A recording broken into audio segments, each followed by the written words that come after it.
What up, guys? It's Phil with Phil's Lawn Care. Hey, it's Aaron with the Mowing in the Dark Lawn Care Podcast. Hey guys, Cameron here with the Lawn Care Life in Missouri. Hey everyone, this is Evan with Turf Nerds, a lawn care podcast. Hey guys, this is Dan White with Lawn Care Unscripted. And you're listening to the Lawn Care Talk with Tony Rudolph.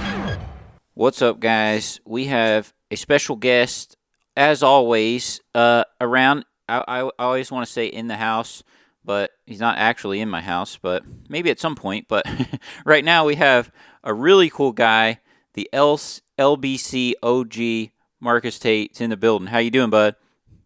Hey, doing great, Tony. It's awesome to be on the show today, man. So awesome for the invitation, and thank you for your invitation, man. It's cool. Yeah, I've heard. Well, I didn't know who you were because I'm not even on Instagram. I was on there years ago. Had a pretty large following stuff on there, but it started to get too much of a distraction in my life. So I just kind of cut that out. This was several years ago. And so I listened to Cornell's podcast and Cornell and Cedric's podcast for a lot of years, or a couple of years, however long they've done it. And I've heard them mention your name 1,000 times. He says it every time. LBC OG in the building. I've heard him say it a million times, right? He gives you that free shout out pretty much every episode, it seems like. But anyway, I didn't really know what you actually physically look like or anything, again, because I'm not on Instagram. And then I was at Pod Row, and I seen you standing there because I could see your name tag and stuff. And so I was like, hey. So then I just called you out, and that was really neat. That was really, really neat to meet you there. And the expo is always just full of people, that you can meet and stuff. So, and you're only one state away from me, a couple of hours drive. So that's also really cool. Yeah. So, and Tony, it was awesome seeing you guys. I've heard you on several podcasts and things of that nature, and I follow. I'm like, okay, and I never really seen you in person the same way. I'm like, you said Tony Rudolph, and then your dad said I'm Jim Rudolph, right? Jim? Yep. And I was like, oh man, so God, you, and we didn't get to make it to that morning show. Oh, I got you. Was it morning show? Yes. You were on? Yes. And so we was able to talk to you and kind of conversate then, and it was great. You guys are really nice people, man. So. Well, I don't know about that. I mean, all of us are born sinners, but we're working on it as the Lord gives us the journey each day. We're working towards connecting with other people and just being a part of the family of God. So it's a daily thing that we have to work at, just like everyone. Exactly. But man, yeah, it was immediately meeting you and your wife. I'm like, man, these are really cool folks. So it was, the expo's kind of full of those kind of people. Just like I feel like I always say, but I feel like the people that come to the expo are kind of the elite group or elite people of the industry. You know what I'm saying? So everyone there is just man, I just feel like any person that is in attendance, nothing to do even with social media or anything, just all the people that attend the event itself, I feel like, man, I could have any of these people just randomly over to my house, and that would be cool. I don't know why I get that feeling. It's just the people there. It's cool. It's just a cool feeling of just how it is. I totally agree. It's like an energy. You know what I'm saying? Yes. It's good energy that everyone possesses. That's how I end up with knowing Cornell Mack, and knowing him from maybe 2 years since they've been on the podcast, and meeting him in person 2 years ago.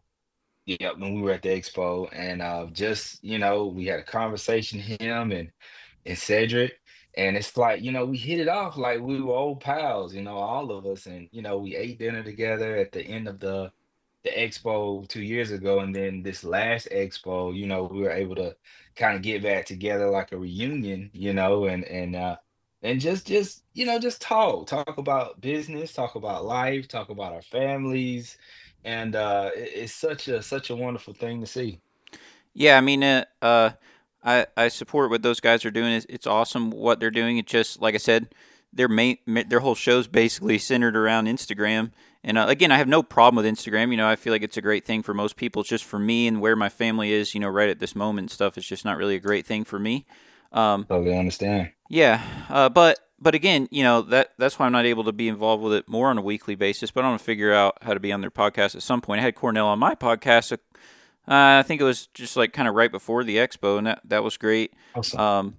But yeah, it's really, really, really cool things that they talk about. You know, they share their honest things of whatever's going on that week and like their beginnings and all the stuff. They're really honest about it. You know, they're not, you know, they're not people that just, I don't know, you know, some business podcasts, just not as much in the lawn care space, but you know, some business podcasts, it can just seem like, hey, they went to a special school and then they got out with this grant and then they started their millions and billion-dollar companies, and it's just, you know what I'm saying? And not that stuff's bad, you know, we have a lot to learn from that, but it's cool. True. I love that, you know, they share their story of, hey, you know, I was working this other job and I had this Nissan car, and you know, and that's how I started, you know, that kind of thing. So Right. yeah, tell us a little bit about how did you find the lawn care social media and the expo and stuff? How many years have you come to the expo? And I know a little bit of your story. Tell us a little bit of story about like how Gotcha. you got started in your business. You know what I mean? Okay, we'll start with the expo part. 2019, I think that was my first year going to the expo. And in that year, you know, hey, when your first experience at the expo, it's just like, you know, like a kid at Toys R Us. I don't know if some people knows what Toys R Us is, Yeah, but I know. back in the Yeah, day, yep. oh, it was like Toys R Us was the place to be. Like it was just every kind of toy area that you actually dreamed about or seen on the commercials and things is there. So the same thing with the lawn care community. It's the same thing with the expo. You know, I think it was GIE back then. Yes, yep. And so I went and I made a few relationships with some people. I met Lamont Harrison with Harrison Yep, Property yep. Management. Great guy. We're really good friends. He is really good friends to the day. And I met him and I think it was Mike Bedell, Okay, and we yep. were leaving, me and my wife, and that was like one of the memorable moments. And I also met a young guy, you know, two young guys, which is Jared with JC's Lawn Oh yeah, Care, JC's Lawn Lawn Tips. Tip. Yep. Jared Yep, Kraus, him great and guy. Jared, that's right, Kraus. And I met ah, it was a guy from Tennessee, Mike Okay, Cup, I yep. call it Mr. Cup. And like and from these relationships, and also Nicholas Grisby from Griscapes. Okay, okay. And and I still have a relationship with these guys at the moment, and I can pick up a phone and call them and ask them a question about business and things of that So nature. So how did you like first even hear about the expo though? Like what was the first connection you made with it? Where did you like see it online, or like how did you know about the event itself? okay, I'll get it. So believe it or not, Chaunt's Daily Hustle. When I first started lawn care, well, I've been in lawn care, I think for a long time.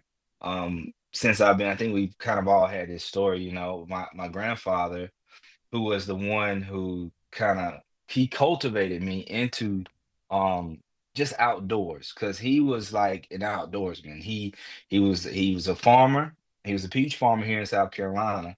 And he did that until he retired. And so we farmed, we did land work with land and things of that nature with heavy machinery. We sold yards, we bush hogged. Of course, I cut grass. He never did that, but I kind of seen that as my way in. But as I was gaining like all this momentum, I was like, how can I turn this into a business? And I began to watch Chaunt's Daily Hustle, and I think it was Johnny with Blaze of Grass, Oh yeah, and great guy. and they Both those begin to guys are talk about super cool guys. they are, and when I tell you, they begin to talk about the expo, and they were like, we're going to the expo, and then like they would go and they would show their experience. Man, this seems really cool. And so I think when I started following them, it kind of excited me to like, hey, maybe one day I can go.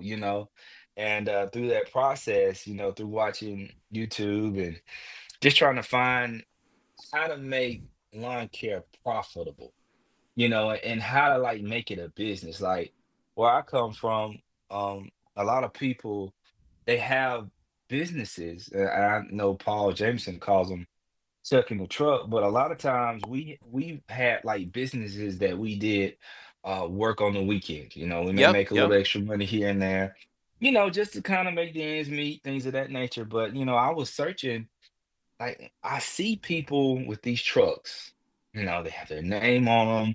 I mean, nice trucks, they're lettered up, like they're driving down the road. And of course, in your area, you have the brands of or companies in your area that you see pretty Yes, yeah. often in your Oh town. yeah. I'm like, man, one day, I would love to have, a company.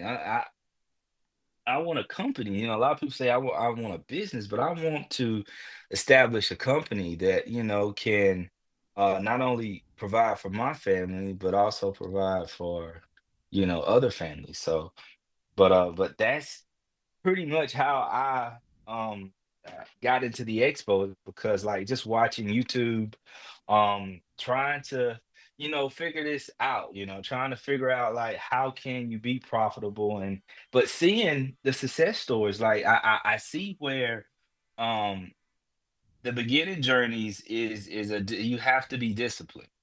That's one thing that Tony that I'm learning, and I know for this year for myself is to be more disciplined, not just in business, but discipline as being the best person that I can be, um, for my family, for my friends, um, and for my business. So this year I'm definitely, and I take my lessons also from the Bible, to be disciplined, and how that discipline can cultivate, your journey, in life, so and if you don't have that discipline, it's hard to succeed, in life, Absolutely. you know Yeah. Discipline's one of the most important things. There's a whole, Proverbs is a lot about wisdom and discipline, and it's a crazy thing. I feel like, and the longer you're in business, the more I feel like there's always some little thing, like maybe okay, I need to like tweak my insurance a little bit. Okay, I need to update my logo a little bit. Mhm. Okay, I need to fix my, if you're an LLC, there's these things. Like I feel like it's kind of a pain in that aspect if you don't think about it right. But I feel like there's always some random thing that I'm trying to work on. Mhm. Oh, I got to go down and pick up a trailer tag for this new trailer, or oh, I got to order Mhm. this part. Oh, Mhm. I forgot to email this one lady back. Like, I feel like there's just every day, all day, there's these random things that you're working on in your business. Um, and that's where I feel like you're saying that discipline, because it's not only about get up every day and go mow a few yards. There's a whole lot more that goes into it, Yeah. besides just that, Yes, sir. besides, the cutting grass. And I think, and you haven't even told people, I don't know if you told people the name of your company, but Seeds Landscaping or is like amazing because when I think that's one of the coolest business names because right away when I see the Seeds Landscaping, I think about, hey, that's like where like a customer's good experience could start, right from the beginning of Mhm. where he started from. The seed kind of pertains to that. The way their property can look, years later. Mhm. I feel like it starts Mhm. from a seed, like from when you very first start. Like there's so many meanings that I feel like where a seed goes into, and every single thing that we mess with obviously starts with a seed. I mean, not mulch and stuff, but most things, start from that. And so I feel like, and it also could pertain to you're helping other guys because, you started small. You weren't one of these people. From what I remember of your story when I talked to you a little bit at Mhm. the expo, you're not one of these guys that started out with your $50,000 grant and start your business No, kind of thing. That no. and you started from a little seed. Exactly. And I can tell you where that name came from. And believe it or not, when I was searching for names, a lot of times people will say they'll take their last name and say, Tate's Lawn Care, or Mm-hmm. Yep. for me, Rudolph's Lawn Yeah. Care, or and a lot of people do that. And there's um one big name in our town is Roebuck, and they come from the last name is Roebuck, of course, and so they have Roebuck Builders, Roebuck Landscaping. They're a big company in Spartanburg, South Carolina. But so searching for that name, I prayed, and I was like, God, what name? Like, I'm searching for a name, and I want a good name for my company. And you know about I-85, so I was Yep. coming home from teaching. And this is a little more about my story as well. I was a preschool teacher for Head Start here in Spartanburg County, and I taught there for 7, 8 years, and was with the company for like 14 years before I transitioned out. But I was coming home from teaching, and I was getting on I-85, and I was driving, and the name Seeds came. I heard it audibly. I say, Seeds. I was like, that's a good name. Like, Oh, that's awesome. that's a good name. And so I said, Seeds Landscaping. And that's how the name came to be. I was actually I was riding down the road. I had prayed for a name, and God gave me a name for the business. And I was like, man, this is amazing. And of course, it took time before I got that name in the logo and the how it is today, which was designed by one of my good brothers that's a graphic designer. And Charles McClurkin with the Last Studio, he designed the logo and everything. And I think it was fitting because you're exactly right, Tony. Seeds can mean so much, and I'm still to the day kind of like figuring out the meaning of it and the purpose of the business, because I know it's not just to make money. I mean, Right. money is Right. a very, hey, I gotta have money to provide for my wife Oh, and absolutely. to keep Yes. everything going on in the home. But at the same time, it's like, what is my business's purpose? Why have I been blessed and afforded this opportunity to have this business? So, and I think this year I'm really going to really think more on that line of a purpose for my business, and not just the purpose of being a profitable business, which I know that's coming because I'm going to do the work to be that. But what's the purpose of the business? Like, to know you, Tony, and to know so many other people, and to be in an opportunity to be um I can say acquaintance and friends, and sometimes we say lawn care brothers. Yeah. It's Yeah. it's an opportunity to witness and to others of a testimony of where I came from, and what how I was, just to put it in this way. I'm blessed with an opportunity to do what I do every day. Absolutely. No, You know. definitely friends. And I would say it's easy to be friends, especially with other people that are in the lawn care industry, because you immediately know that that person knows what it's like to be 10 yards behind and it's raining for 3 days and your butt's Mm, soaking wet and you're out there, trying to fix the clumps and making mud tracks and mowers break mm, down and mm, transmissions break down. Like if you immediately when you run up on someone that's been in business for more than 6 months, then immediately you kind of know, kind of avenues that they went down. So immediately relatable, and so that's what's so cool. So it's easy to be even more than acquaintances with people, that are in this industry, because it's kind of a special um, group of people. I mean, mm, mhm. if you're not really willing to put up with some hard things, um, this might not be good, business for you. I'm not trying to say that Exactly. to be negative, but at the same time, like it's, if you The just true want statement. something easy, just, a regular job where you're a cashier or something is probably in actuality much, much easier than this. But, um, You're saying the truth. But at the same time, like, it is a blessing. It's cool to, there are different things that the Lord will use throughout your day, throughout your week, where He'll show you cool things, or someone will say a thank you, and that means a lot. There are different small things that happen all the time, and not to mention all the relationships, that happen through this lawn care community. I mean, even not online, I feel like in 24, I talked to more guys that I made relationship with, just like in real life, like local ones or whatever. When the Lord has prompted me, I've tried to do better about not being selfish, and if I feel prompted to, say hey to this guy, I've been trying to do that, and that has yielded big fruit this year, and so that's something I've been working on.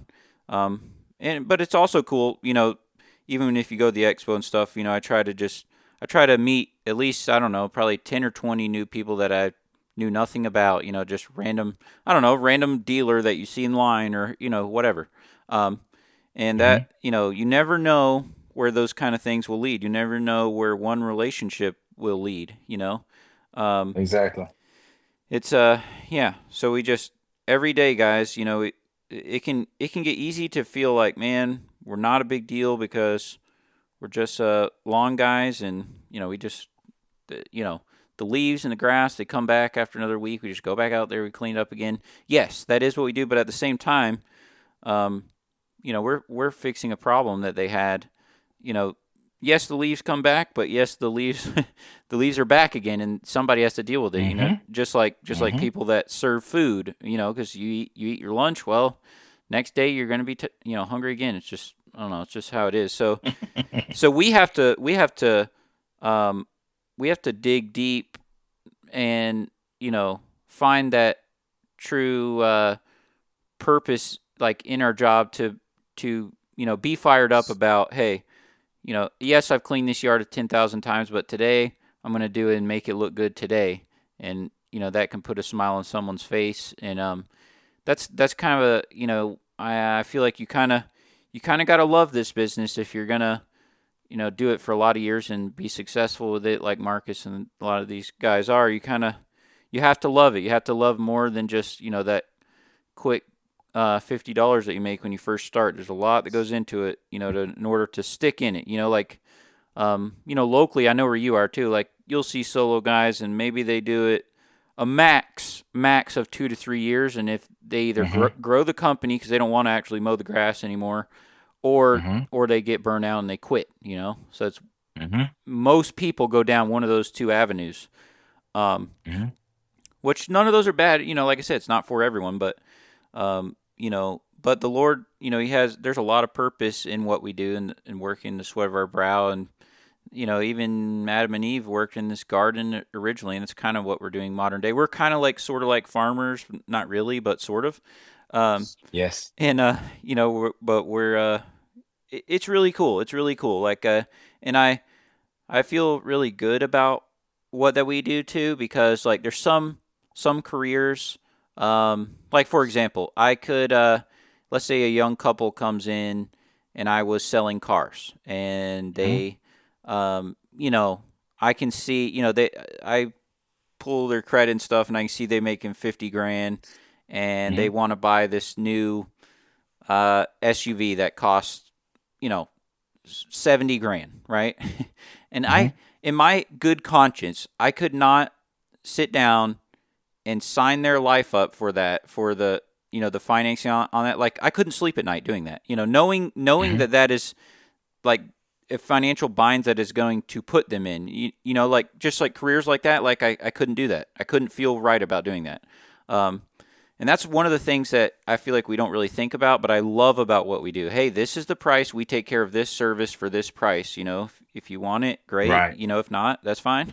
We go out, we do the service. We make relationships with the people, and and it's a good thing. We keep rolling, and thankfully, the way that God has made the earth, it comes right back. Like, that grass gonna come right back again. So you're right, Tony. You're exactly right, because a lot of times when you do that, people will see your heart, and people will see your worth ethic, and people will see that you're not corners.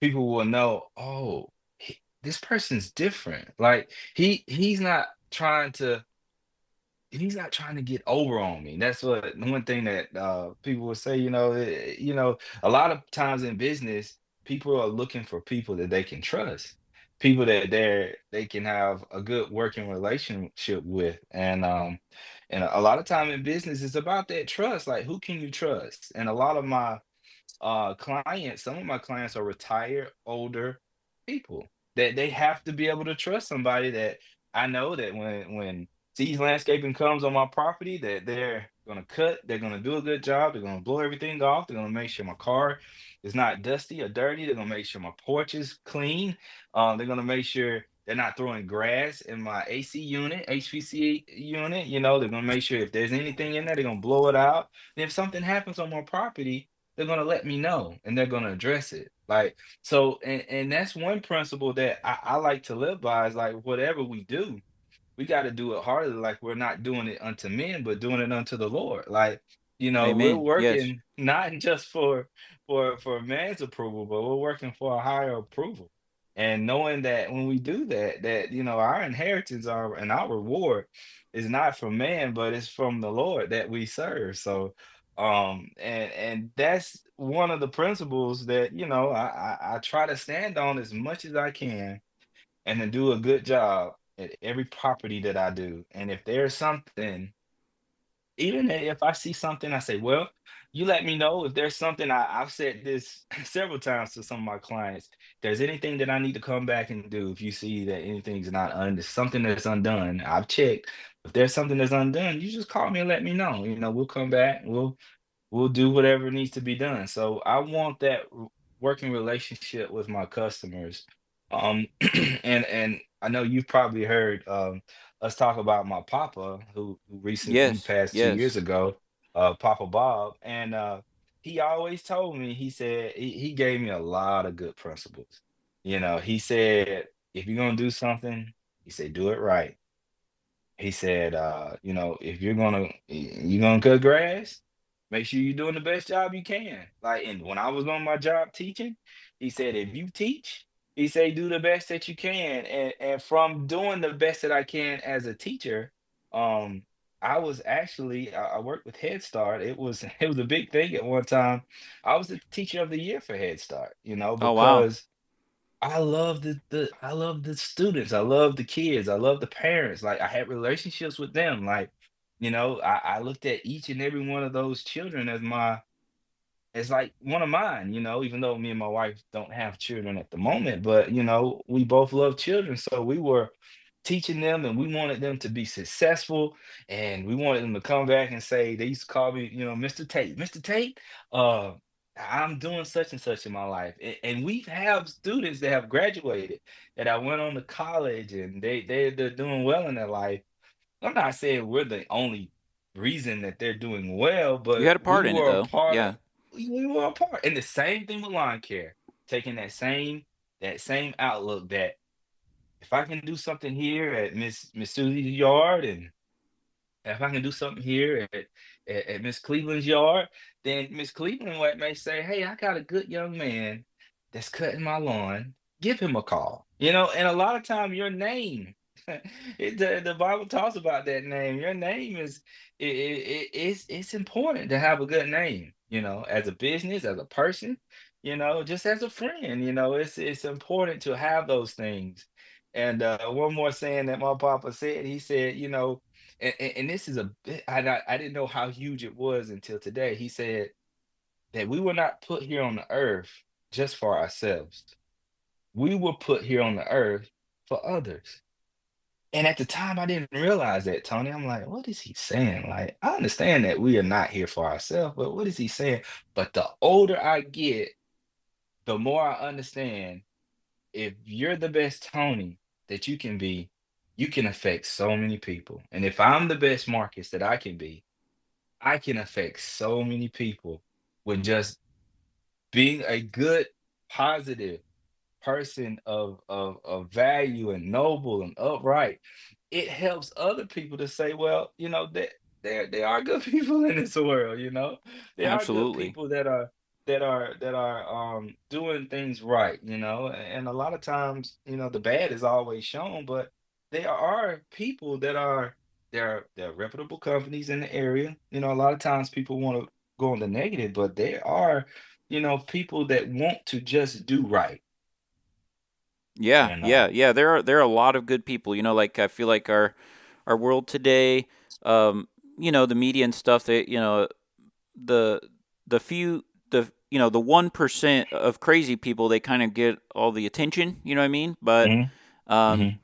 but most people that we are driving beside in our town every day, a lot of people, are really good people. That's what you're saying, Hmm. um, Yeah, yes, sir. and if we choose to put ourselves out there, we can affect a lot of people. That's also what you're saying as being a business owner. Hmm. Um, Hmm. Being a business. Hmm. yeah, it's kind of crazy because tell people how that transition, like how many years, because you were a teacher, government job, doing well, succeeding at it, Hmm. and Hmm. having your own business is kind of the opposite of that. Like, Yes. so that's government job is kind of the peak of those kind of golden handcuffs. You know what I mean? Hmm. Hmm. You know, Hmm. Hmm. everything's kind of laid out for you, set out for you. You're not making tons of money. I have lots of family members that my wife's mom, taught public school for Hmm. 40 years. She just graduated, like, I mean, not graduate.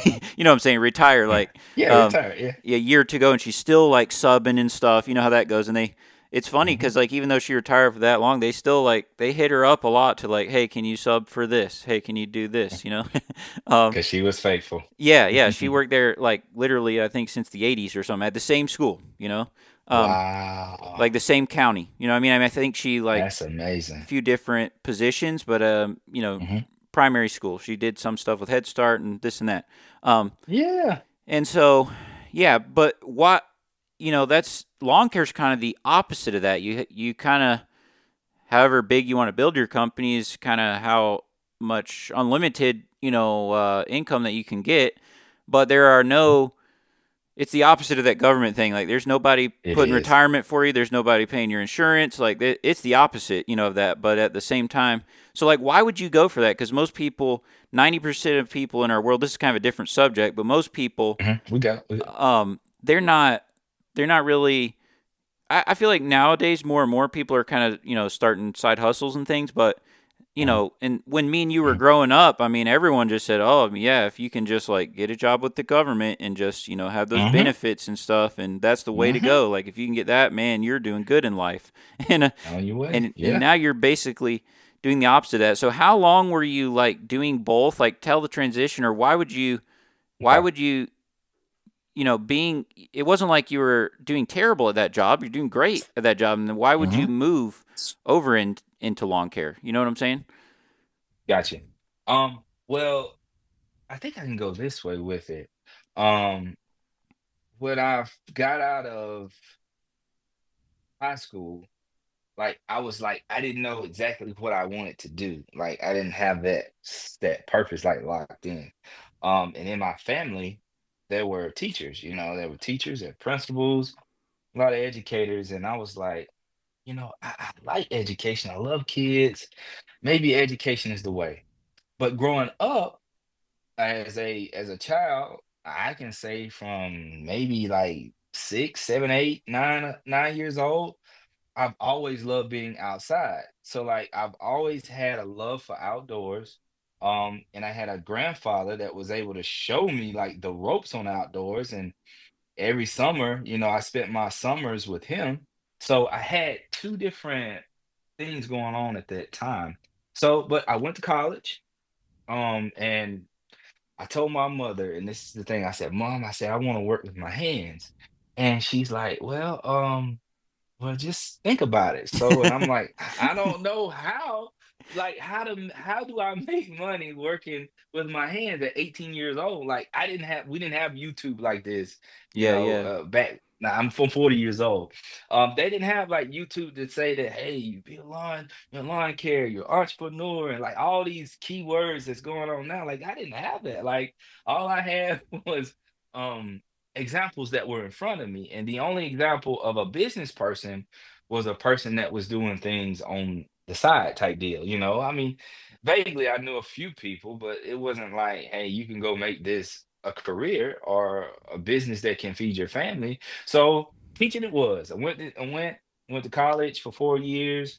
Um, I went to actually two different colleges, but went to college, got my degree, and it's like, okay, and I can say this. I was searching for like, okay, well, if I want to be a principal, I got to go this route to the public school, and I got to get this X, Y, Z. I got to do all these things. So on my path to going that way, um, the Head Start came up to me, which was preschool, and they said, well, you can be with your degree, you can be a 4K teacher. We well, your degree is you'll be certified. Well, you'll be in a classroom teaching 4-year-olds. You'll have an assistant, all this good stuff. I was like, okay, well, maybe this will work out. So, went to Head Start. I taught there. I really enjoyed teaching, actually.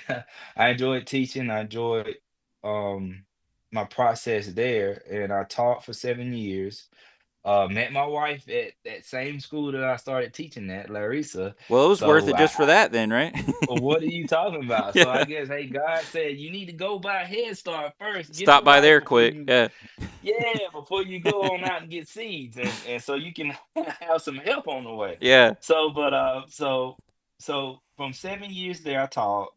They moved me to a managerial position, and I was over the transportation and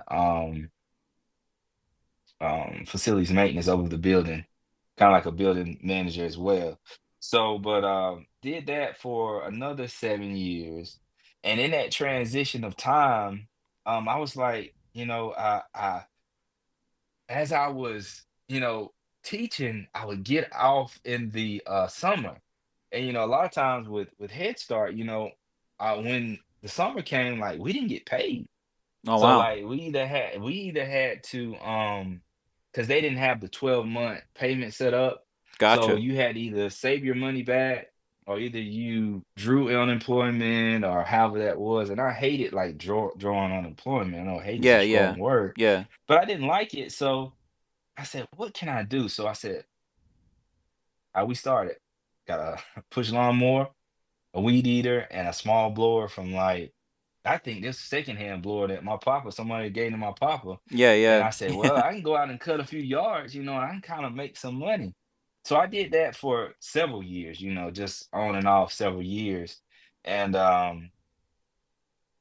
about, let me see, about 5, 6 years ago, um, I got my business, registered with the state, went through all that. So I had the business on kind of on the back burner, and I'm Yeah. still Right. trying to transition in and how to go and how to be, transition the business. So speeding up the story, um, 2 years ago, my grandfather, he had a stroke. Oh And when he wow. had that stroke, I was still doing lawn care, and I was, part-time season landscaping then. So I was still doing lawn care, working working for the school.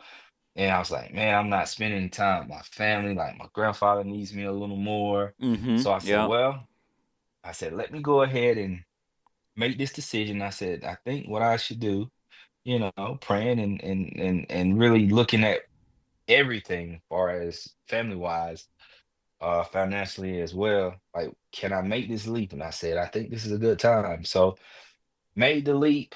Um, I'm thinking this was 22. Made the leap December 22. And I said, this will give, the job enough time to get somebody before spring, for the new season. And so January 23, I think it was the 21st or the 18th, um, my grandfather passed. Oh wow. And so, it was that quick that I only had a little time Yeah. that I was Yeah. able to kind of really sacrifice and spend with him. But at that same time, it's almost like it was a push for me to launch out as well to go into lawn care. So started in 23 full time, and I haven't looked back since. So that was the transition to get me there.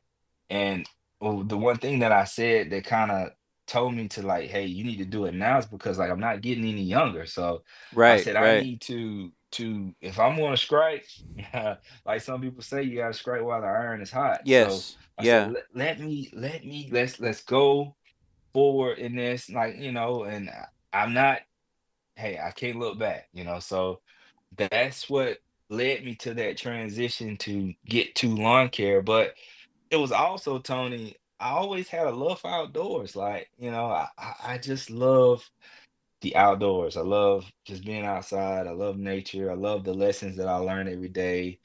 And it was just like it was a passion of mine, So I said, let me see what this looks like. And to the day, man, I thank God I did take that leap. Wow. That's crazy. So how many years were you part-time? And so you've been full-time since 23, right? Is that what you said? So Full that, time since 23. Part time I started in 19. It oh, I was gotcha. 19. Yeah, yeah, that's Yeah, awesome. So, 19. so how has it been first 2 years? I mean, a lot has went through your mind in the last 2 years of being Ooh-wee. full-time. Yeah. I'm still learning to the day, man. I thought I was like, hey man, I know. Nah, when you jump into that business full time, my first year, I think was my most disciplined year. This last year, my second year, is I've learned a lot through it. I'm not saying it was the best of years. I mean, we did well, but it's like it's a lot of things that I've learned, like a lot of things that I saw that, hey, I need to go up on my prices. Like I need to plan for the future. Like if I'm gonna add another person, I have to price accordingly. Like everything that you hear people say is what has been ringing in my mind. Like, hey, you got to have, a plan for this, a plan for that. If you're gonna move and get another truck, like what is the expense cost for that? Like, can your your yearly budget support that? Like, can your yearly budget support another staff person? Can your budget support getting another lawnmower or, excuse me, upgrades that you need? So the second year was a learning process to me. So, now we're going into our third full-time year, which I got some plans. I think I'm good and ahead of the game. I'm planning now, and I'm also gonna start my customer relationship even now. Like, a lot of times I would sort of wait to the 1st of March, but Mm-hmm. I'm Wait for actually them getting to, ready to, yeah. yeah, now I'm actually getting ready to send out my lawn care agreements, just to, hey, this year was a successful year. I actually, on my phone, I have a newsletter. So it's something I'm going to incorporate as a newsletter. So I'm gonna send out a newsletter. Happy New Year, Thank you for a wonderful season. Lawn care agreements are going out. And if you have any extra services or things, just trying to get better with my communication, just being a better business for my customer.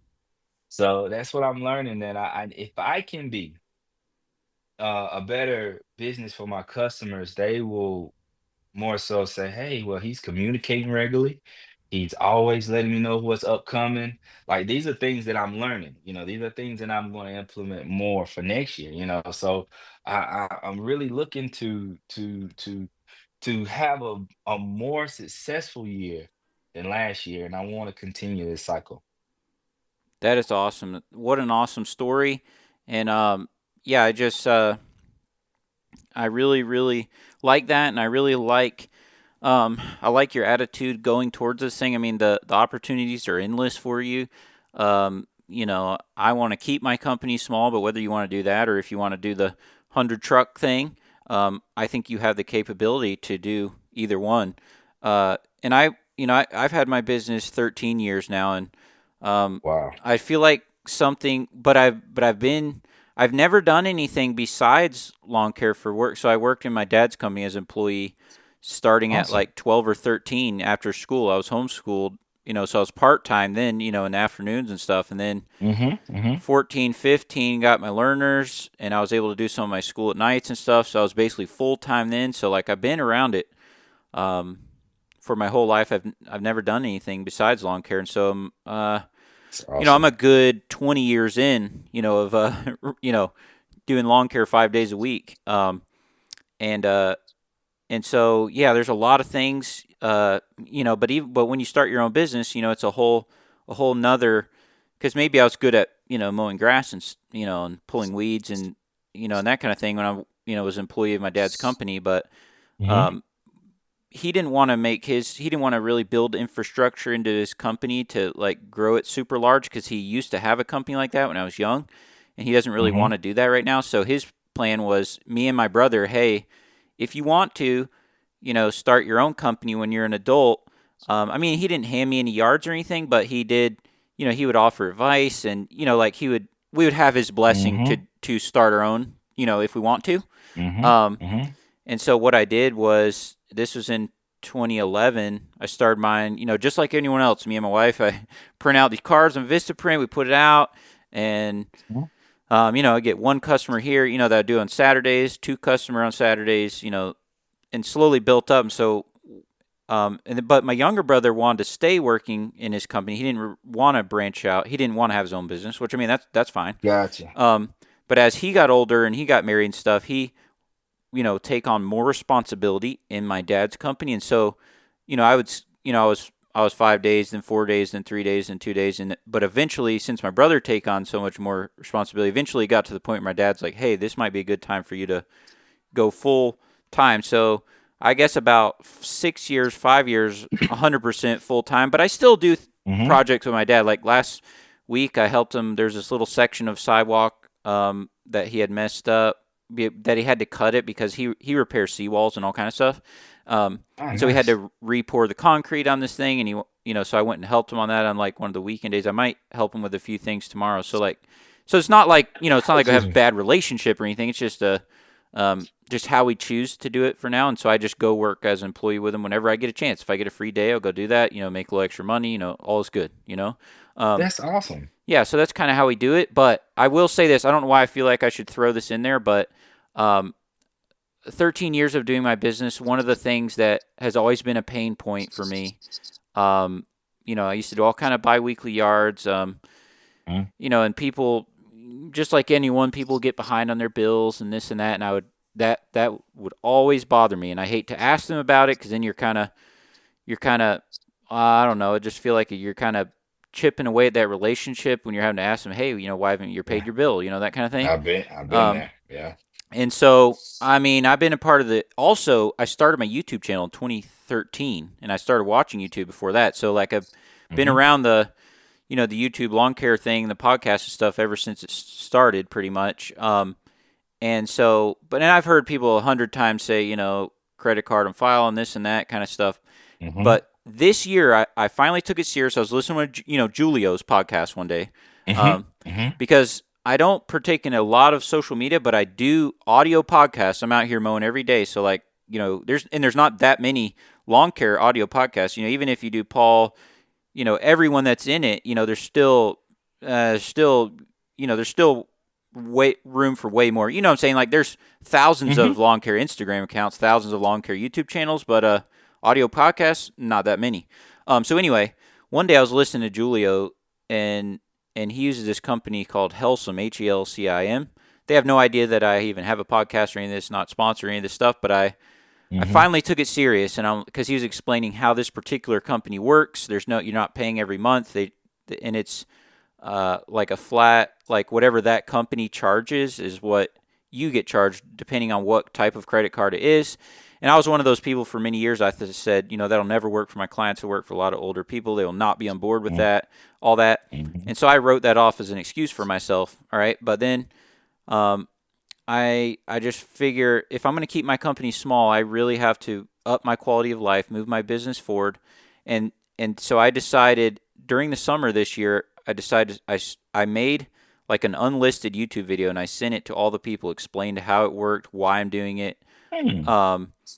Like really just took 5-7 minutes and explained the whole thing, the benefits that it'll be for them. They won't have to write a check every week, every month. I explained how they'll get an email receipt, how I'm going to manually charge them every month. And I went through this whole thing with them. and I thought I'm gonna roll this out slow because I might lose half my business, and because I was really scared of it, just like everyone is. But man, Right.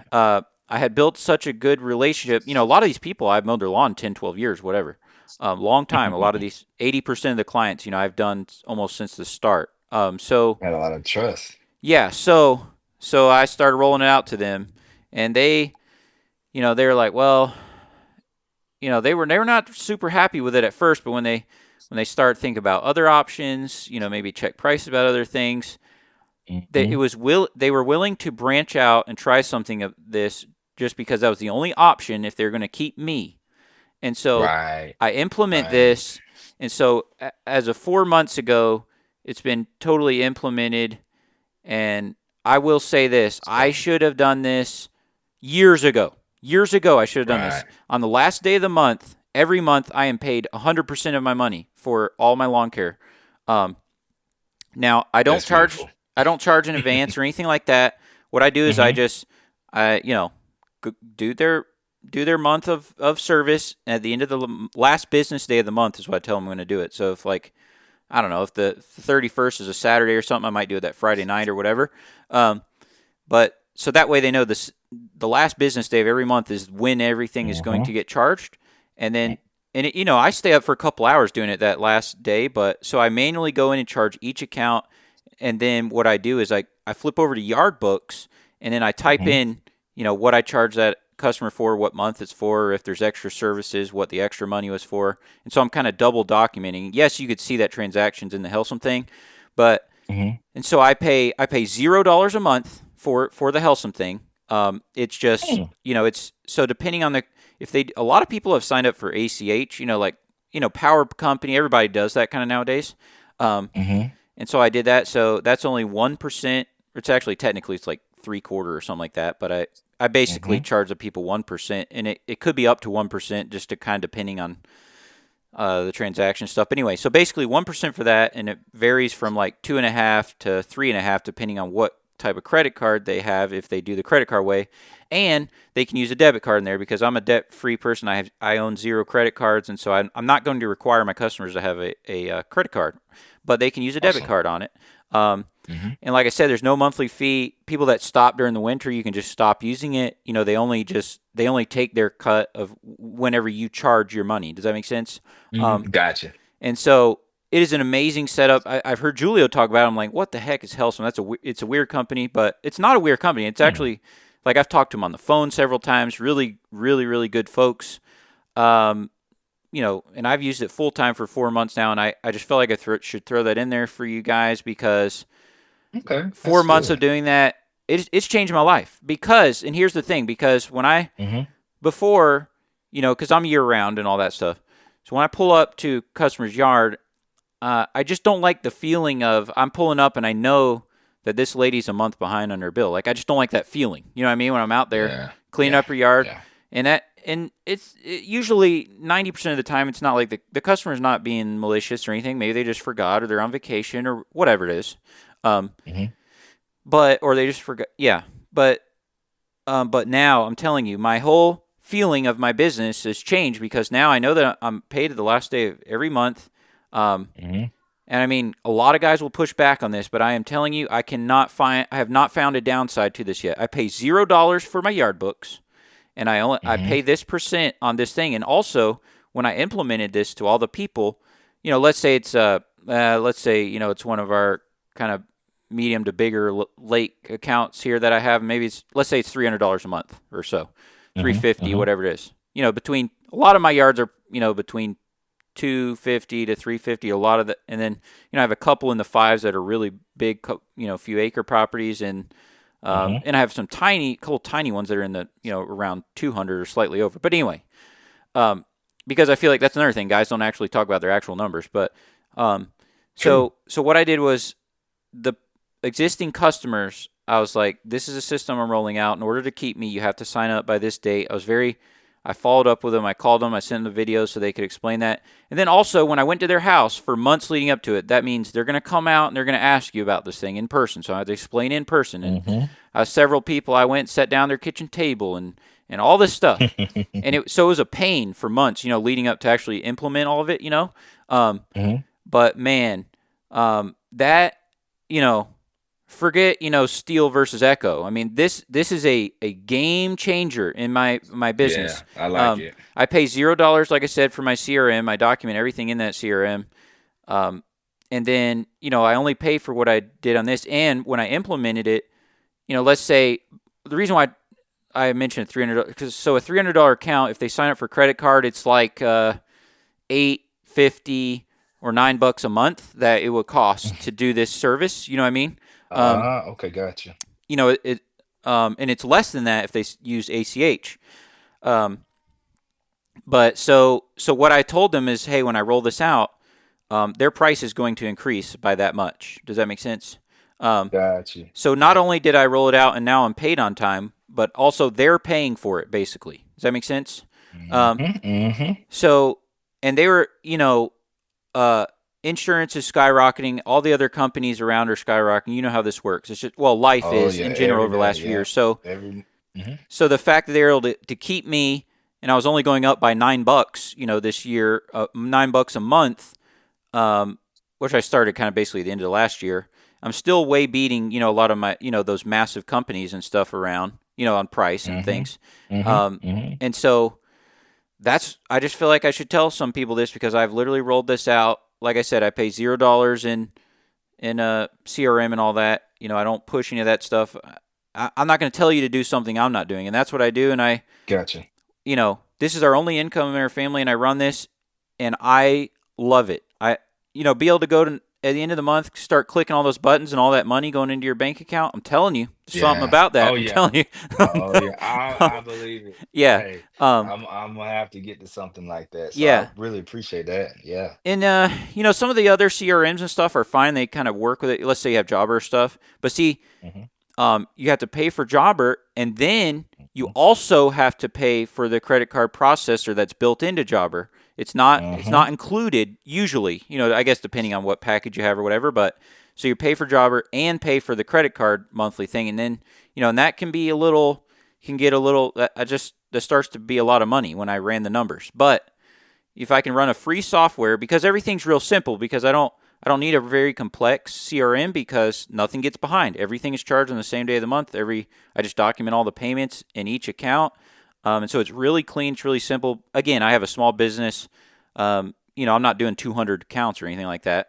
But even if I would, I'd be tempted to do it the same way. And what I think I'm going to do is like let's say they want me to fix an irrigation pipe. Let's say there's a random like $100 extra charge or whatever. I'm thinking I want to like charge that extra charge like that same day when I complete it.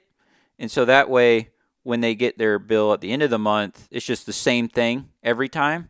And then that extra thing, when they get an email saying, hey, I charged them for that extra thing, they would know that because I just completed it that day. Boom, I'm paid for that one thing that day. And then at the end of the month, I go back to my normal, clean, every month, same price billing thing. I think that's how I want to do that. I have been just waiting till the end of the month and doing the whole and tell them, hey, that's this much for the irrigation repair or whatever it is, and this much for the normal maintenance. But I think if I do that, it can be even a little cleaner, and you get paid that day for whatever extra thing. Let's say you go put out some mulch or you do straw or whatever. So yeah, I just feel like I should tell guys about that because that's literally how I'm running my business 13 years later. But as of 4 months, I've been full-time doing that. 100% of my customers are on it. And man, but because here's the thing, it has upped my quality of life because when I go there and I show up to them, I'm not saying, hey, did you see my email invoice? Hey, did you get my invoice in the mail? Hey, none of that stuff. I'm already paid up. Dog walks out. I pet the dog. Hey, how's the weather? How's things going? They tell me whatever about their granddaughter. You know how these people are. And then, and then we just go back to mowing. We go back about our life. I don't have to think about, the money or if I'm paid or if I'm not, or don't have to check the mail or like all this stuff. Like this is something that I did that is a total game changer, and it is cheap to do it. If you do it the way I did it, it's not expensive, to implement it. And that's literally what I did. Just Julio's been running it for like a year, this same software, and then Julio's like brother-in-law or something also has a different company running it with this same way too. And you just verify it with your bank. It's real simple. And again, I'm not pushing that product. They don't know that I have a podcast or any of that stuff. I just started using it after listening to him because I compared the option. I compared Stripe and Square and all these things, and the way their pricing structure is it's a lot worse of kind of how it works, because some of them you're going to pay kind of a flat fee, but it's like a high flat fee, and a lot of them you're paying monthly. And let's say some of you guys, if you're not charging stuff during the winter, you would still have to pay for the service and and all that stuff. So yeah, this is like you only pay when you use it. They take their cut, and it's neat. And yeah, I mean, and also guys, think about nowadays everything's verified with your bank, with the customer's bank, or their credit card or whatever. Let's say this Hellsome company just like goes south for some reason. Well, it is very easy for nowadays for banks to shut stuff down. This in 24, everything runs like this. So, if I notice something looks a little fishy or something, people's bank, people's different banks they have, it is very easy to shut this down, and get back, any money that wasn't meant to be there, that kind of thing. Especially, if all this is verified, it's all documented. So I'm not very afraid of it. I mean, I kind of was at first because, I mean, I've mowed grass for 20 years. I'm pretty old school, you know what I'm saying? Like, but at the same time, I mean, this in 24, getting paid all your money last day of the month, and, my wife's not having to spend 4 hours in the office, invoicing and doing all these things. Like, I just do it at the end of the month, and if there's any extras, I just document that extra in my phone, and if not, I just refer over to my yard book, what I charged them last month. I have 2 tabs open on my laptop. I just switch back and forth. Okay, I charge that. Boom, send them a receipt. Flip over the tab to yard book, document it under their name, in their account, go back. Like, that's how I do it manually. Like, it's not all automatic, so it still takes me, it probably takes me an hour or two, to make sure everything's right and take my time and go through it. But it's awesome. And I tell you guys out there, and I haven't talked about it in a while, and guys, when I mentioned that I started to implement it, guys are like, man, I don't know, like, because people are scared to do it, but they ask me about it every day now that they know that I'm doing it. You see what I'm saying? Right. Every day, they know you went through the processes with yes, it. You've been through it, so they can say, well, if it's working for him, maybe it can work for me. So. Well, and that's the other cool part about being a part of the lawn care community and the expo and all this stuff. I feel like if I'm not advancing my business in different kind of ways, like to my peers, like to you and to all these, all the guys, I mean, I know hundreds of people there. And I feel like if I'm not advancing my business and doing things like this, that I'm going to feel like I'm behind. You know what I'm saying? Like there's a positive, there's a positive peer pressure, from all the guys that at the expo, like they want me to make my business better and to make more money, in this year than I did next year. And guys, I'm just telling you, that was one small thing I did. I didn't really change their price much at all. And then as I pick up new customers, I don't even mention that, you need to pay the $8. I don't mention any of that. It's just already in the price. Right. Yeah. It's just already in the price. And see, it's so easy for new customers because it's like, I just explain it all in the email, like, hey, this is how we do payment. Like, there's no option. Like, this is how all my customers do payment. Here's the link for ACH if you want that. Here's the link for card if you want that. When I send them the email quote, like, that's all included in there. So I onboarded a customer a week ago. And so what I did was, we were starting a new month of January, and I don't charge them till the end of the month, but in order for me to start service at the yard, they need to go ahead and just sign up for either one of those options. So like I already have all their info, their card or bank info. They sign up for that to begin service. I don't charge anything on it, but they need to sign that up first. And then I start, and then at the end of the month, I charge it. You know what I'm saying? And man, here's the thing. I was scared to do it for a lot of years, but I have to tell you, I lost 0 customers doing it. 0. So that's awesome. If I knew that I could do this years ago and lose 0 customers, and I'm just kind of mad at myself that I haven't done it, before, to be honest. So, yeah. Sometimes it's just taking. Sometimes we have to take a leap, of faith, and you can see the payoff now. Oh, That's absolutely. awesome. Yeah, I mean, Appreciate you sharing that with I me just and yeah. the listeners. I mean, you're basically just a co-host on today. You're not really. It's not only an interview because I want to have you on many more other times as well. Awesome. But I just felt like we should throw that in there because guys, they're about to set up a whole new way of doing business for a lot of guys. Let's say they're mid-country and up. Maybe you should think about rolling out something like this as you start, in spring 25. Now is the time to think about those things. It's winter, you know. Now's the time to think about, hey, what am I going to roll out in the spring? Can I make it so that it is a no-brainer for the customer, even to sign up for something like this? Let's say if you can beat the price of the national companies, and have more tailored service because you're a small business or it's you out on the property, and you get paid, with a click of a button at the end of this. Like there's no downside to it. They don't have to write a check every month. You send them an email every single time that you manually charge it. Again, I don't care if you use this company or whatever, or any of you guys out there, but I just feel like, because it's hard enough. It's hard enough to fight with the rain and, dealing I with second the motion. right. Yeah. Yeah, Like 'cause dealing we with the work hard for what equipment, we dealing do. with all the things, the trucks and the all the fees and insurance and all this stuff. It's hard enough to deal with all that. The last thing I want to do is do all that and then someone be behind their bill, and then I have to also ask them about that, and then stop by their house, or no, I'm not doing any of that. I'm doing none of that. Um, and let's say there's you do 50 estimates this spring, and a few of them don't go with you because they don't want to sign up for this thing. Well, that's a blessing too, because you can't do every single person anyway. You need the people that God wants on your team, and the rest of them you don't need to work for everyone, and I'm sure you Exactly. found that out as Seeds Landscaping. So, You don't need every random person that calls you. No. You I'm telling you you, need the no, no, ones, no. I've been there. Yeah. I'm actually trying to, in this year, just really look at that too. Like, is there some people that may not fit my target customer? I've heard that, your target market, like what is your target market? Like, is it the cookie cutter residential homes? Is it, more of a rural property?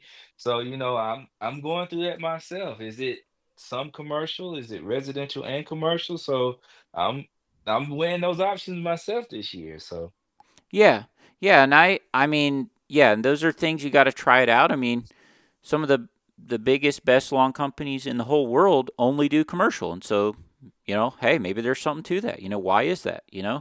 Um, hmm man, it's oh man, have you looked at? Are you part of the? There's several like print magazines that I still love to get. I guess I'm kind of old school like that too. But there's Landscape Management, there's Green Industry Pros, there's anyway, there's a couple different ones, but I have to write those down. I know I get the Lawn and Landscape magazine. That's the one I get. That's the only one I get actually. So, okay. but I'm gonna have to look up Well, some more of those. there's one called Landscape Management. I would look into it. I heard about it. hmm I think how did I hear about it? They do a lot of stuff with the expo, so maybe I heard about that years ago, and I think I heard about it somehow, something to do with Brian Fullerton or something. Um, Okay. but anyway, so what they do, the reason why one of the things that I've really liked about Landscape Management is every year they dive into the top 150 landscape companies like in the world, and how much are they making and what is their mix of revenue, how many hmm employees do they have. Like they do like a file on each company. They do these charts. It's like one of the things they're kind of known for, like that magazine. So I love to just like look down through there and just see. I mean, it blows my mind, some of the numbers that these people are turning. hmm Man, I mean there are several companies that mow grass that are in the multiple billions.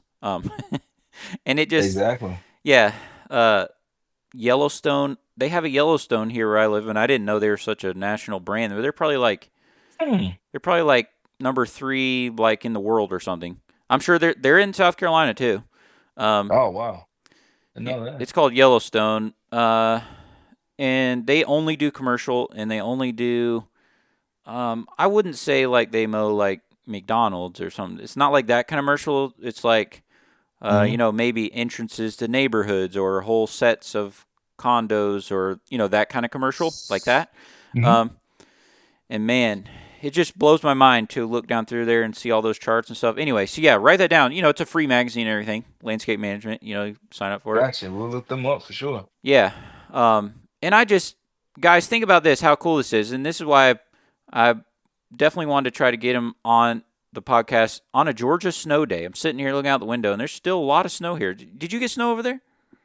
We're getting, I say we're getting maybe like a dusting. We're getting snow. Yeah, it's not accumulating as much as what I see going on in Georgia around that way. Because you guys are getting a lot of, I think y'all getting a lot more snow than we are. Yeah, I mean, River has a snowman. He's 7 years old, and we built a snowman that's as tall as him. So, I mean, Wow. yeah. Yeah, y'all got some good.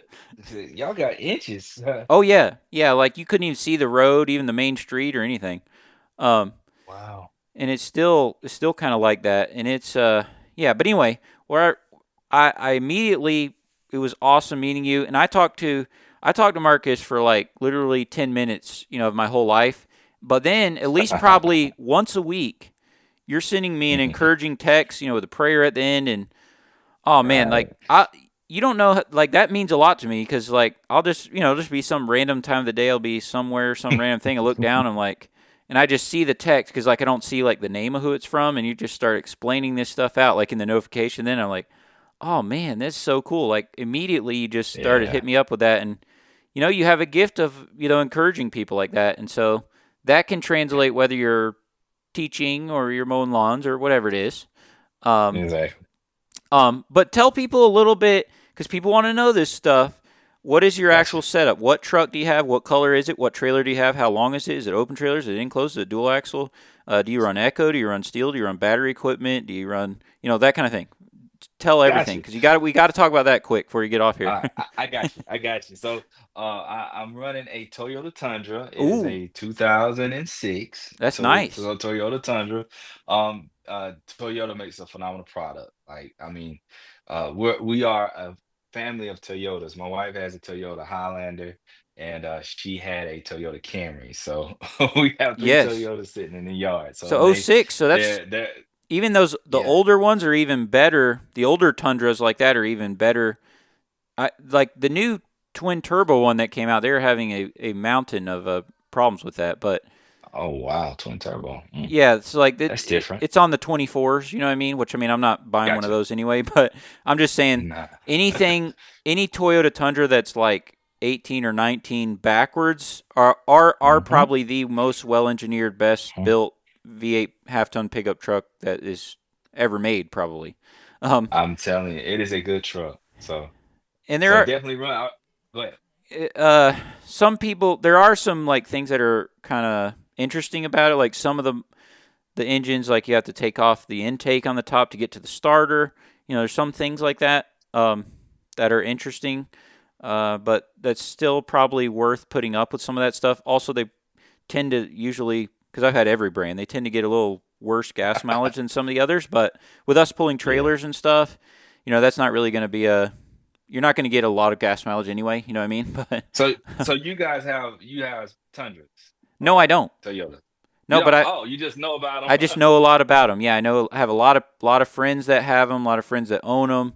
I'm involved with a lot of auto stuff too, like the Under the Hood show. I listen to that like 3 hours a week, and they've been on it.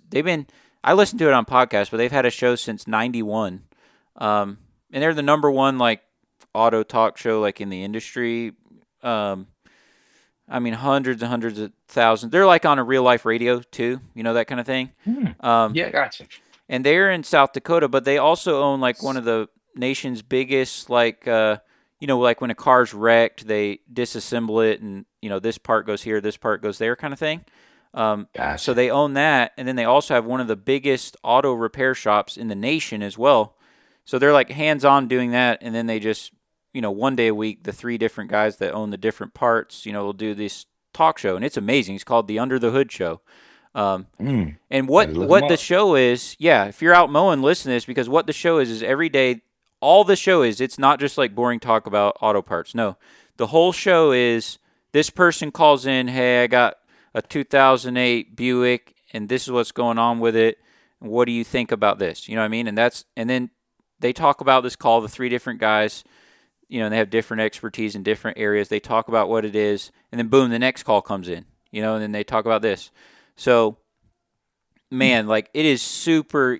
I've learned a so ton, you know, over listening to that over years, because you just hear so many people calling with so many different cars, makes, and models, and all that. And I have had a Toyota 4Runner back in the day. I had a 92 Toyota 4Runner. Not a 92. Yeah, and Those were good. Those were good cars. yeah, I had the V6. You know, like yeah, I mean, it was like a reddish, burgundy-ish, you know, those kind of color. There's a bunch of those like kind of made like that back in the day. And it was pretty nice, you know. It had the SR5 and stuff. Oh yeah. That was probably the second car I bought when I started driving, because I'm almost as old as you. I'm 33, so I'm slightly younger, but anyway, you know, I've been driving for a while now. But Gotcha. And yeah, so anyway, but I love Toyota cars in general. We're actually seriously considering buying a Toyota minivan, like coming up sometime this year. So we're thinking about that. But anyway, so you got Toyota Tundra. What did you? Toyota Tundra. 2006, you said? 2006. I have a. What color is it? It's green. Okay. Green 4-door. Toyota Tundra. So and of course V8. Yep. And it 4.7 or 5.7? It's a 4.7. This is the last year that they made the 4.7. And then I think for 2007 is when they made the 5.7. So gotcha. Yeah. So trailer is a 6x16. Yeah, 6x16 trailer, double axle. Okay, so you got a lot of room on there. Got a lot of room. Yes. So open trailer or what? It's an open trailer. I actually have purchased some green touch racks that's going on there for next year. I like that. Yep. So also I run power equipment. I have Husqvarna. Okay. Yep. I started out with a lot of Husqvarna because, you know, it was good price and it ran a long time. So Husqvarna, I have steel trimmers. I just purchased a Red Max blower. I think it's the 8650 or 8550. 8560 or unless you got the new. That's it. Okay, so it's they had the, you know, like in 2007 or something, they released the Red Max EBZ 8500, and then years later they got the 8550, and then their second to latest rendition is the 8560, and then they now have the Auto Tune 9000, which I did buy that as well, so I have that. Wow, yeah, but that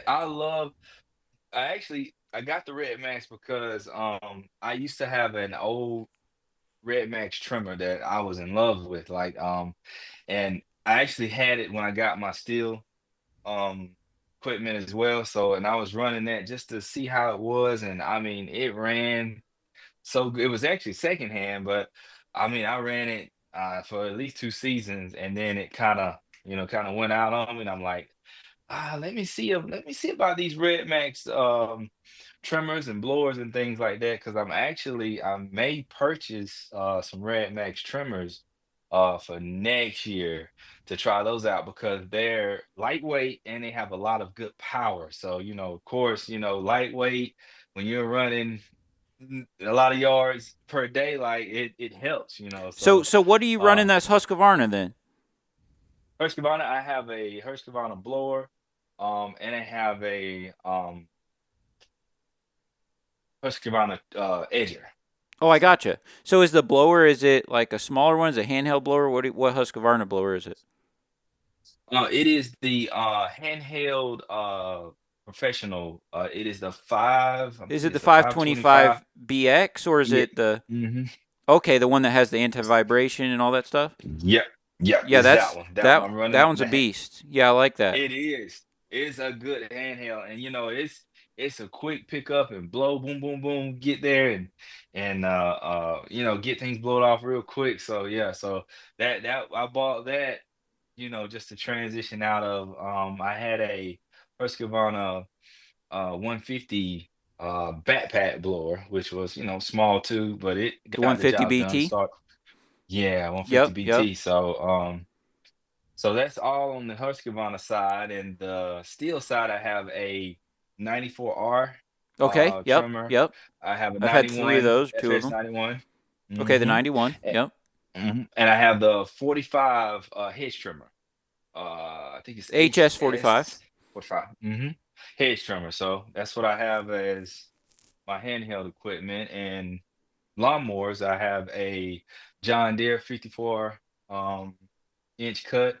It is actually an older model, 727 A model, Okay. but a Okay. really good machine, 24 horsepower Kawasaki.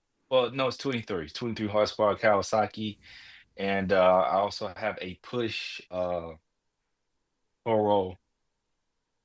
lawnmower. I gotcha. So Yeah, and so you're that, thinking that about, so you're going to upgrade, you're going to update some of your trimmers or something like that, you're saying this year, Yep, possibly? trimmers. I'm actually looking to purchase a another mower. That's what I'm looking at. I don't know if I want a 36 or 48 John Deere standard. So I'm in between which one I want to go with. So and that's going to depend upon how I really want to, I guess, more so market the company. Do I want to Right. do the Right. residential with the backyard so I can have a 36 to get in and out, or do I want to just stay without doing the residential backyard that I can't get Right. my mower Right. in? So that's one of the things that's on the table for this year. So And I would say if you're going to get, uh, so Husqvarna and Redmax, it's all owned by the Husqvarna group.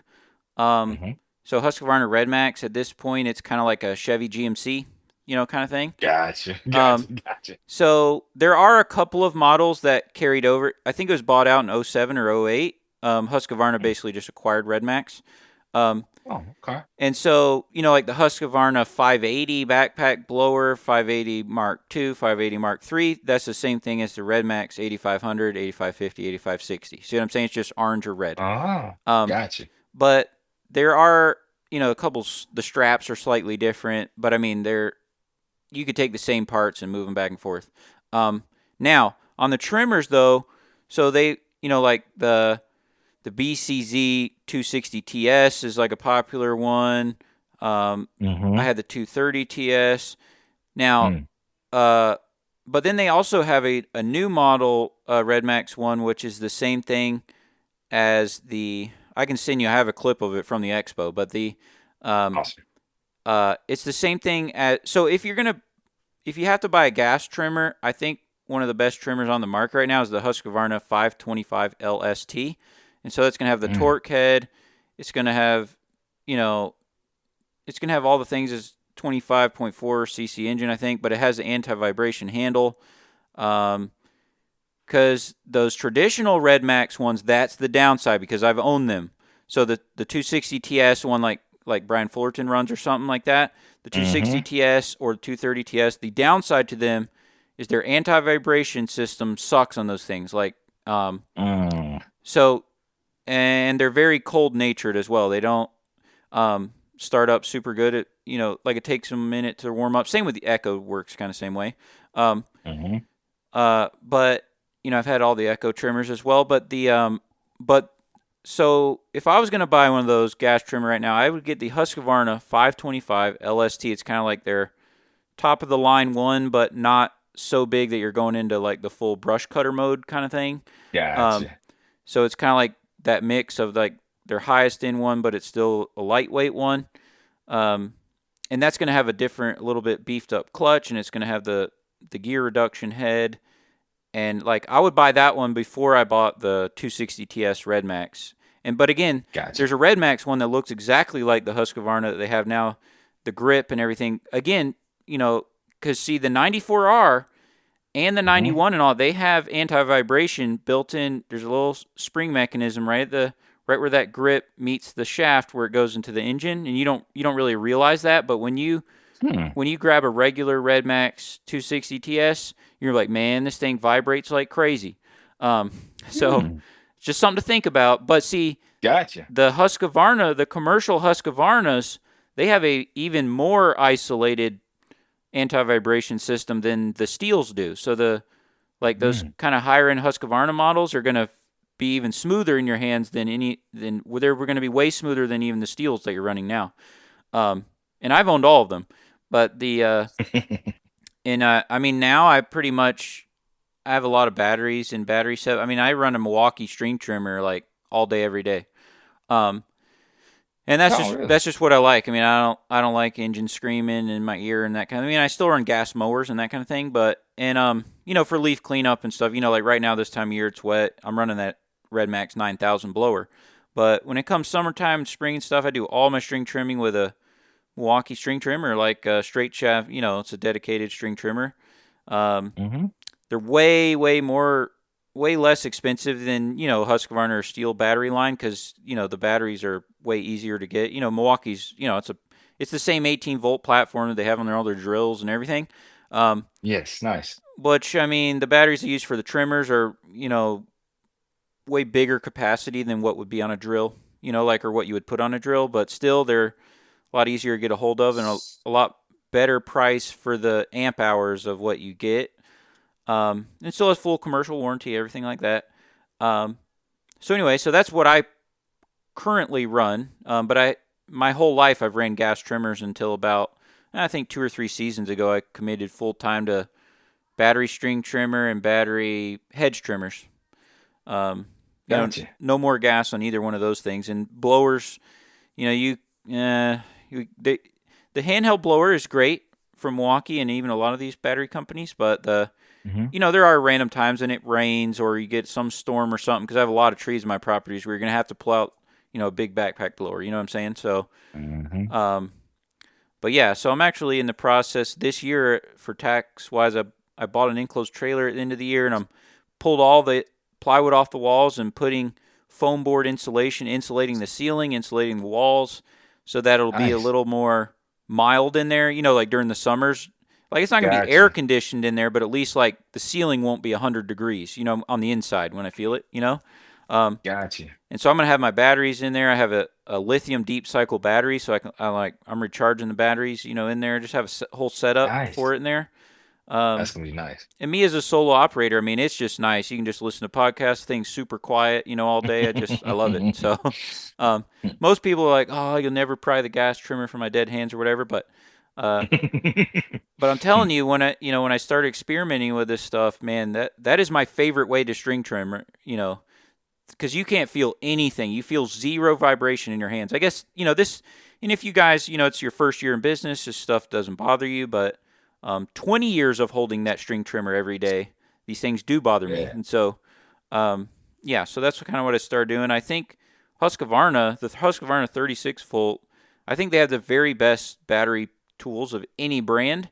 It's just that you pay a little bit more for the batteries, than you would versus Milwaukee for the same amount of watt hours that you get in a battery. Does that make sense? So it does, yeah. And that's where your expense is in the battery. The battery itself, but yeah, and of course, Crest has they're pushing a lot of stuff right now. I don't really like the Crest tools, how they feel like when I actually use them. But anyway, if you're going gas, I would look into that Husqvarna 525 LST, or you could get the Red Max version, exact same thing, because it has the same grip and stuff on it. And that is a beast. It's a lot of power, reasonably quiet, reasonably light. It is probably one of the lightest ones. It's similar weight as like your 94R, which, is very, very light. Because that's the other thing on a trimmer, you notice that weight in your hands, pretty, Definitely, for sure. Like, I love the 94R. Right. That's my go-to right now. I mean, because when you use the 94R and then you use like your 91, there's a big weight difference there. Yeah. But sometimes you need that 91 power, Right. to power through some, if you're like a first time cut.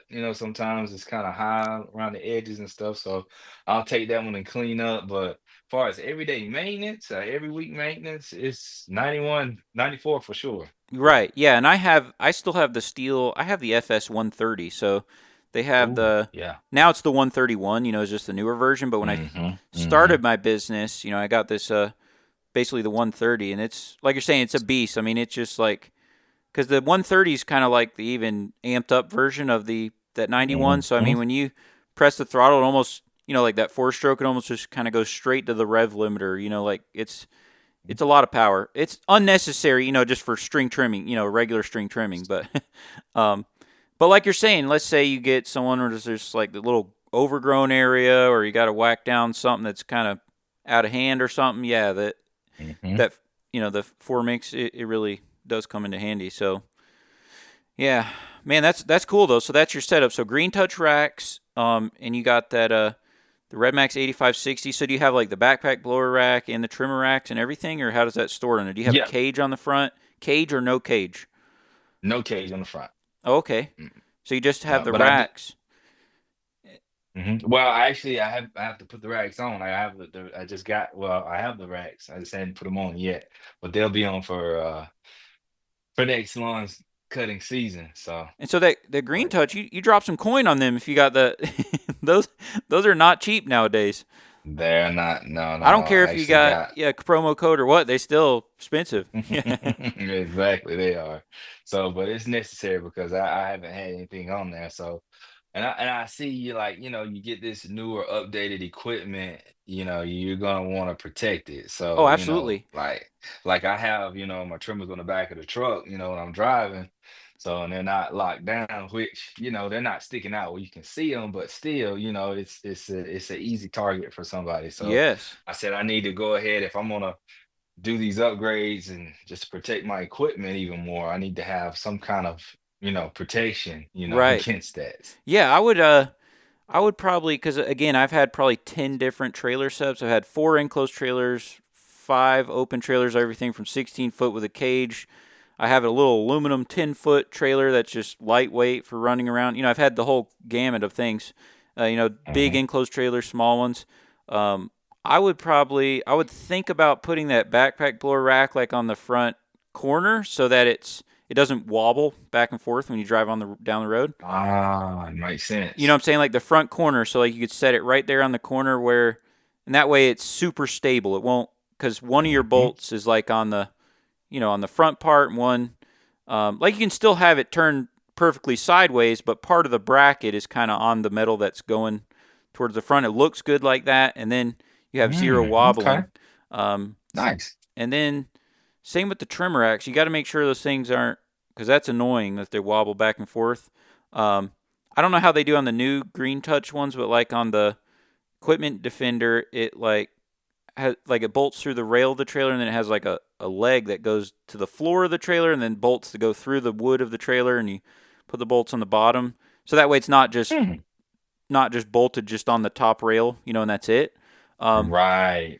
And also makes a difference if you have a 2 trimmer rack versus a 5 trimmer rack. I mean, the more weight you're putting up on there and the taller they are, the more they try to wobble and that kind of thing. But again, you can always like have a little brace welded, because as they wobble, that's how, bad things start to happen with your trailer and the trimmers and stuff. So here's what I do though, because a lot of times you'll see a lot of guys online, where they're kind of the Green Touch ones. You see how, like some guys will have the trimmer rack and it kind of looks like it's beside the trailer. It's like outside the trailer. And so what the guys are doing is they're using the brackets that are made to mount it on an enclosed trailer, like on a wall, but they're going with one bracket like under the trailer and then the other bracket like on the top rail of the trailer and kind of mounting it basically outside of the open trailer. You know what I'm saying? So that makes it stable, real right, stable. Right, because it's kind of like, Gotcha. Yeah, and the trimmers are kind of a little more, instead of like reaching up high to get them, they're kind of like beside the trailer instead of on top of the trailer. You know what I'm saying? Which I like that as well, because they're not going to hit the ground or anything. If the trailer's hitting the ground, obviously your trailer's not going to hit the ground. You have other problems if it's actually as low as hitting that trailer. You know what I'm saying? So I Exactly. would consider doing that for yourself. That's what you'll see a lot of guys online. If you notice that, like even on like these trailerless setups and stuff, it kind of looks like the racks are kind of beside the trailer, and that's why, because they're using the other mounting. Like I would prefer to do that instead of just running the bolts on the top, because in there, I'm telling you, when you go down the road and you look in your rearview mirror, things just gonna be waving back and forth. Um, and Yeah, that's that's a not good. no-no. Yeah, Yeah. yeah, because like the other part of the trimmer rack won't wave the exact same way as this one waves, so you're kind of twisting your trimmer a little bit, and it's just over time that could be a problem, So Gotcha. I would do the way I'm saying and use those other brackets. I think it already comes with them.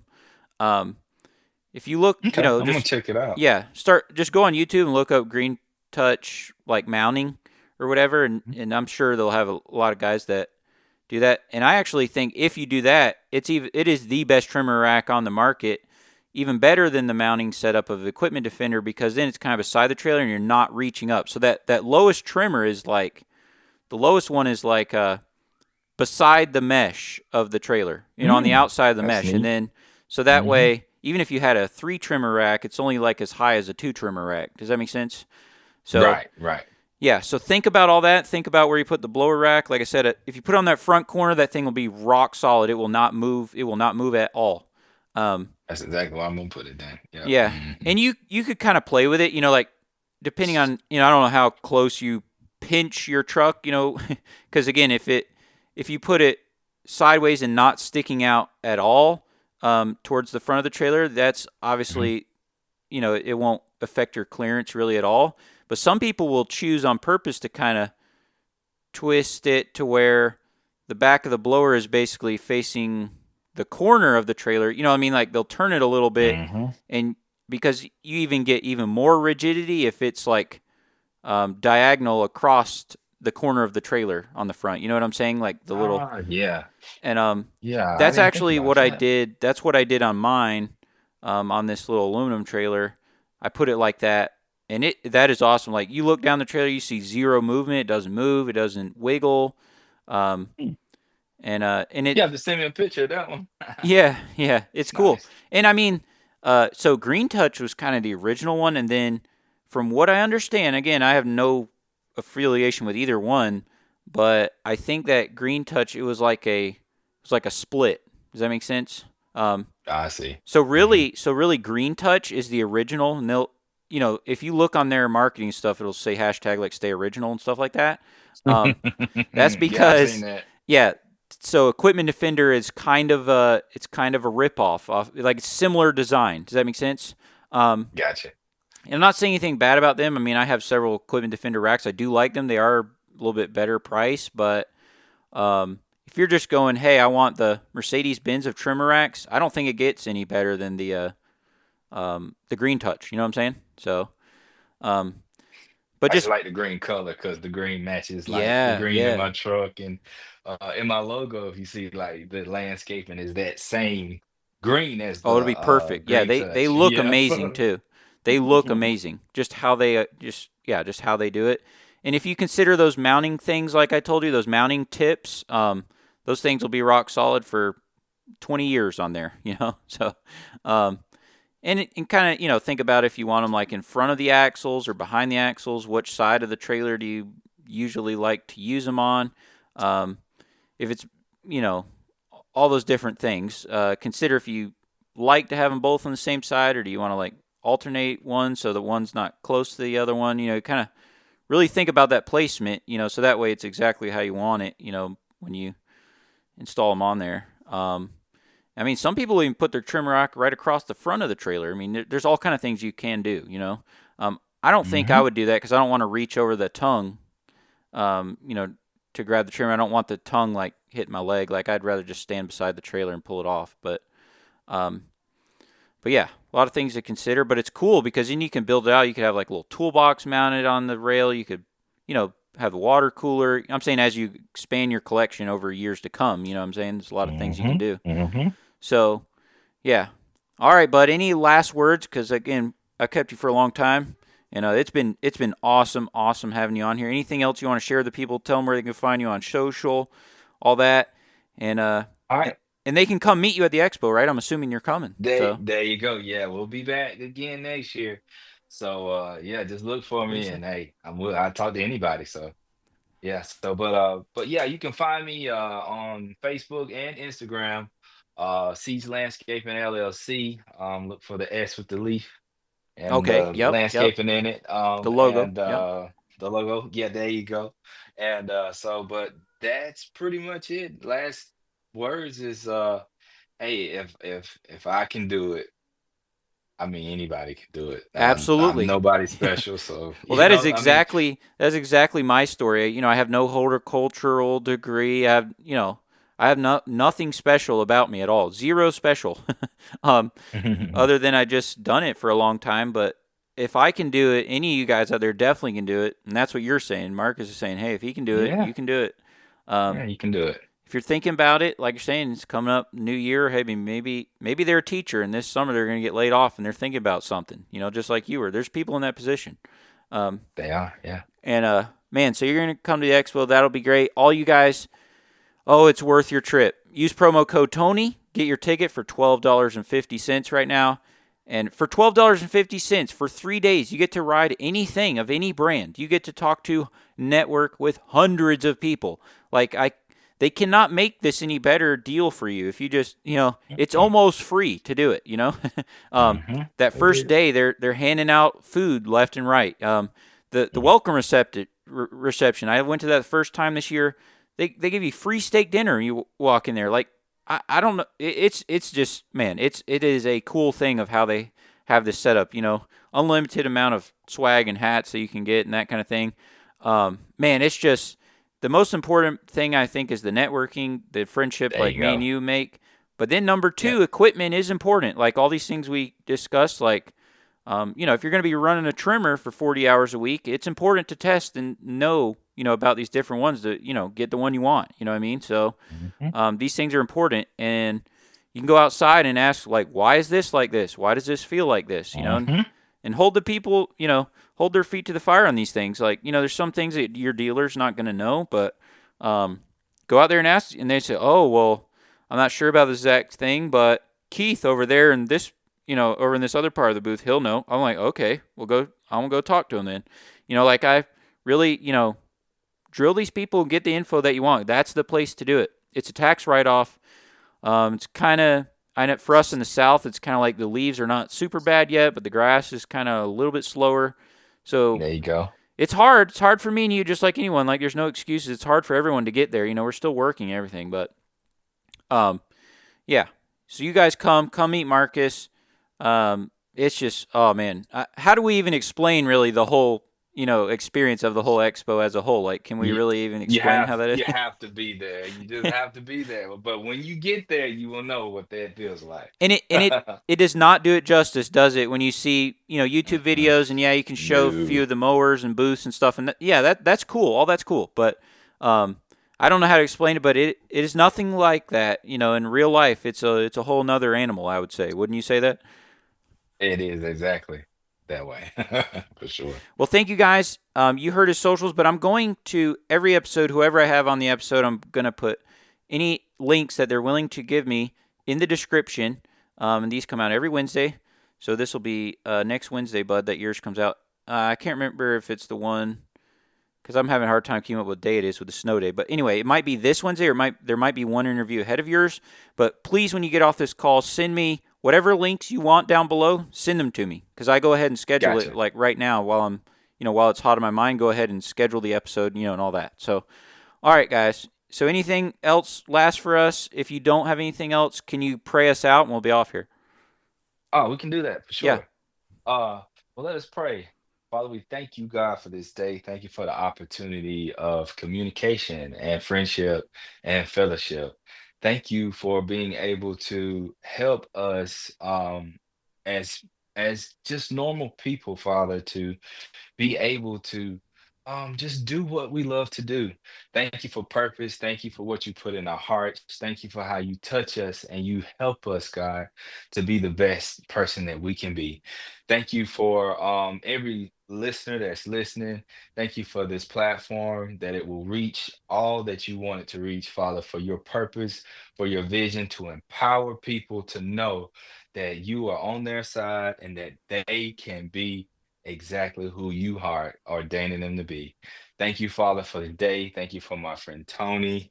Thank you for all that you're doing in our life. And thank you for a blessed 2025 season. In Christ's name we pray. Amen. Amen. All right, guys, let's go get it. 2025. It's already 2025, and it's going to be our best year ever. You know, if we fine tune it, there's more and more people than ever not cutting their own grass. So the opportunity is definitely out there. You know, get your attitude together. Contact Marcus. Contact me with questions. You know, we're not so large that we can't, you know, get back with you or anything like that. Like, we're for real people. So yeah, contact us. Contact other people in the industry and ask questions that you have. We'll try to help you best we can. Thank you for listening to this podcast, and hopefully you've learned some tips from today. And yeah, Marcus, I so appreciate your time, and thanks for coming on this snow day, and it meant a lot to me, and I look forward to growing our friendship. Thanks, Tony. All right, see you, bud. Yeah. There you have it, guys. My man Marcus on the podcast. Oh, we talked about a lot of stuff. It was a great conversation. Thank you for listening. We're out.